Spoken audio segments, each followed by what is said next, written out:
প্রতিদিন আমাদের এই কথা শ্রবণ করতে হবে, কারণ এই ভগবান উপনিষিদ্ধ বাণী। শুনো শুনো নিত্যানন্দ, শুনো হরিদাস, সর্বত্র আমার আজ্ঞা করো অপ্রকার। যারা দেখো তারে করো কৃষ্ণ উপদেশ আমার আজ্ঞায়। বলছেন তোমরা এই নাম, এই যে আমার উপদেশ মানে কি, এই ভগবত গীতার বাণী, যারা দেখো তারাই তোমরা এটা প্রচার করো। তাই আমাদের আমরা ধর্ম করি বছরে একবার দুর্গা পূজা করি, এই কি ধর্ম হয়ে গেল? নতুন নতুন শাড়ি পরে ঘুরবো, ডিস্কো গান শুনবো, বা এটাই আমাদের একটা ধর্ম।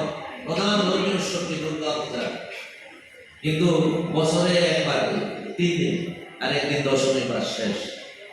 আর সারা বছর কার পূজা করবেন? হ্যাঁ, এটা হলো নিত্য ধর্ম, আর ওটা হলো নৈতিক ধর্ম। হ্যাঁ, এই জন্য ভগবান বলছে সর্বধর্মান পরিত্যাজ্য মাং শরণং ব্রজ। সমস্ত প্রকার ধর্ম ত্যাগ করে একমাত্র আমার শরণাগত হও। এটা হলো ভগবত গীতার সারাংশ। আমরা যদি অয়ন্তর্ধান কৃষ্ণ ভক্তি লাভ